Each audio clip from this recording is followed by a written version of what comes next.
A secularização acelerada na Europa, questionava a relevância do cristianismo.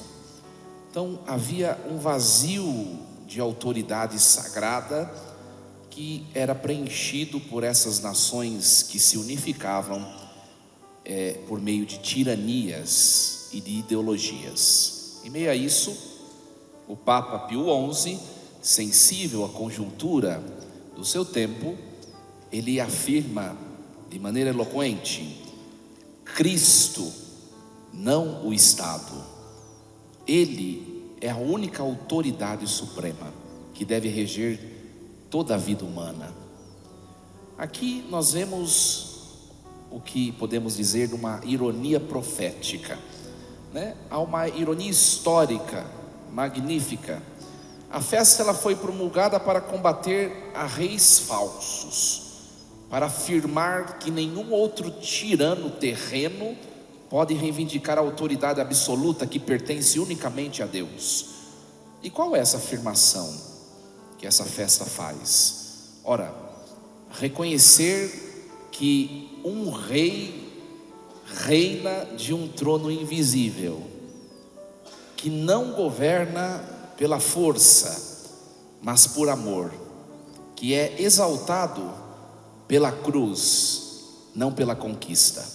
Ora, o Papa Pio XI, ele escolheu deliberadamente para contestar os reis do mundo. A igreja proclama um rei que reina de maneira bem diferente. Ora, há um contraste provocador aqui, há um contraste brutal, que nós vemos inclusive expressos nas leituras de hoje. De um lado, a primeira leitura que nós ouvimos do segundo livro de Samuel, nos apresenta o rei Davi, no momento em que ele é ungido. Todas as tribos de Israel se reúnem com óleo, por meio do profeta. Ele é de maneira suntuosa coroado rei. Olha só, um momento de glória, de reconhecimento político. Do outro lado, nós vemos o evangelho de hoje. O mesmo povo se reúne também para coroar um rei, não mais com óleo de exultação, mas com uma coroa de espinhos, uma coroa de espinhos que ungia a cabeça com sangue que escorria pela fronte. Alguma coisa, um contraste bastante provocador nós vemos. Um é coroado pelo triunfo, Davi. O outro é coroado pelo escárnio. Então, a solenidade de Cristo Rei nos convida a uma pergunta que é meio incômoda: que rei é este que reina de um madeiro? Quais eram as expectativas, e qual é a realidade? Para nós nos perguntarmos também: que Deus é esse que nós estamos buscando na igreja? Nós vemos, a partir da igreja única de Cristo, a igreja católica, muitas outras denominações religiosas. Qual é o Deus que é buscado? Enxergado na pessoa de Cristo como Messias, enviado pelo Pai. Será que todos buscam de fato aquilo que Ele tem a oferecer? Então nós vamos nos voltar à expectativa do Antigo Testamento, tá? A esperança do povo de Israel. Nós vemos aqui na primeira leitura de Samuel que Davi é ungido rei sobre Israel, e é um modelo messiânico que Israel conhecia. Um guerreiro ungido. Davi era baixinho, cheio de beleza, mas era um homem guerreiro, forte, Ora, alguém que governa, alguém que protege, alguém que expande o reino e conquista territórios. O povo vinha de anos fragmentados, na época dos juízes, e agora encontra estabilidade num rei visível, protetor, que conquista territórios e vence inimigos.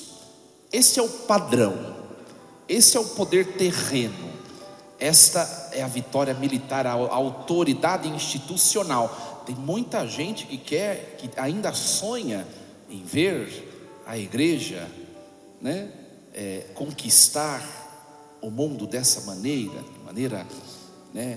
de maneira triunfal, terrena.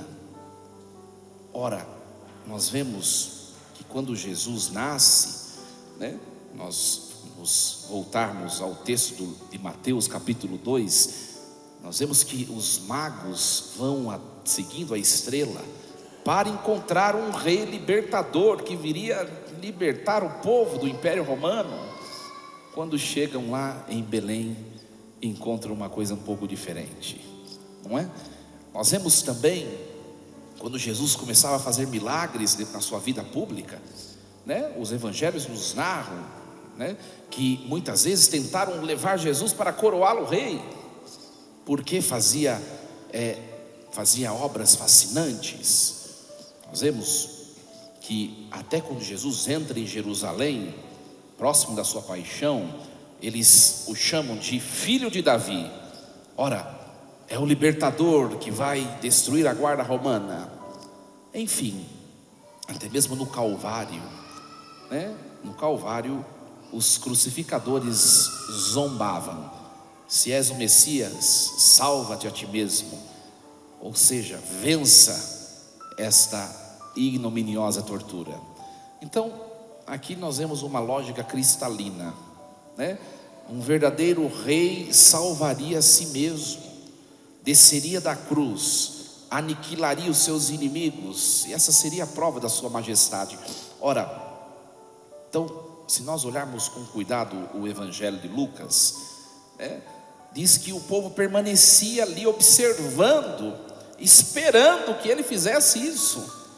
Também nós na nossa vida, muitas vezes, como esse povo que fica ali diante da cruz a esperar, nós também esperamos muitas vezes que Deus faça as coisas ao nosso modo, segundo a nossa razão, que é muitas vezes alicerçadas nas coisas da terra, nos valores do mundo. Ora, há uma ironia exegética aqui: quanto mais eles insultavam, exigindo que Jesus se salvasse, eles não enxergavam, mas mais a salvação acontecia, não para Jesus, porque ele não precisa, mas para a humanidade. Isso é muito bonito, E nós vemos que de repente surge no Evangelho de Lucas, que é singular isso, diferente dos outros três que não tem esse relato completo, de repente surge esse diálogo com dois homens que estavam também crucificados ao seu lado, o diálogo com o bom ladrão. E no final nós vemos uma frase magistral de Jesus de Nazaré: em verdade eu te digo, hoje estarás comigo no paraíso. Ora, minha gente, enquanto Jesus está na cruz, sem poder, sem território, sem exército, sem amigos, porque todos fugiram, Jesus ele está entronizando alguém. Quem? Um criminoso. Olha só, que paradoxo. Jesus entronizado no sofrimento, entroniza um criminoso, promete a ele que vai acolhê-lo em um lugar, onde? No paraíso. Ora, nós percebemos aqui que o verdadeiro reino não é terreno, mas vai além desta vida. Muitas vezes nós também achamos que a nossa dignidade deve ser pressuposto para estarmos diante de Deus. A figura do bom ladrão mostra que não. O importante é estarmos ao lado. A promessa do paraíso cabe a ele. Cabe a ele. Ora, então, aqui Lucas ele mostra a autoridade de Jesus, que não é sobre território, mas é sobre almas. O que importa para Deus, sinceramente, não é o nosso bem-estar nesse mundo, pelo qual muitas vezes nós rezamos: Senhor, preciso disso, preciso daquilo, me ajude nisso. Ora, Deus até ajuda, Mas o que mais importa para Deus é o que será de nós depois dessa vida. Isso preocupa o coração de Deus, né? Então, nós vemos Santo Agostinho de Hipona, tem textos de Santo Agostinho que são comentários aos Salmos.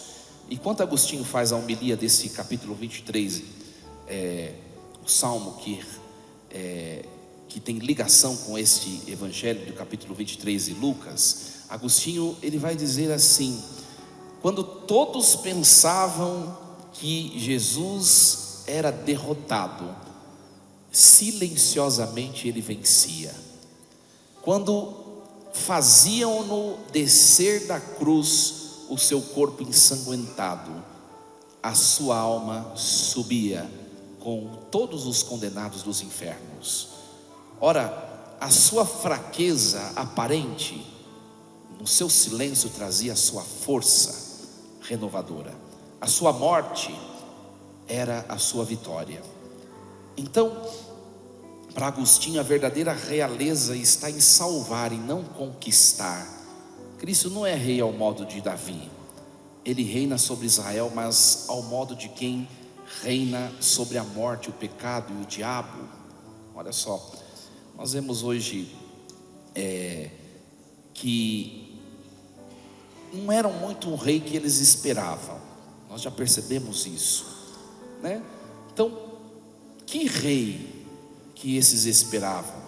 Que rei que eles não, aliás, que rei que ele não é? Então, Jesus não é o rei que eles esperavam. Derrotar os romanos, restaurar a dinastia davídica de maneira bélica, estabelecer uma monarquia política, né? Oferecer poder terreno aos seus discípulos. O rei que Jesus é o libertador da escravidão interior, né? Jesus, ele é o rei da justiça infinita, né? Jesus é o soberano do coração, o Senhor da história. Minha gente, hoje nós somos convidados a refletir se de fato o Senhor tem reinado sobre nós, sobre os nossos corações, sobre os nossos sentimentos. Ele está junto de nós, Ele está à frente, Ele está no trono do nosso coração, ou tantas outras coisas estão a ocupar o espaço que é dele, que deve estar acima de tudo, né? Então, essa é a grande pergunta para refletirmos hoje, né? Se nós de fato temos o Senhor como Rei da nossa história.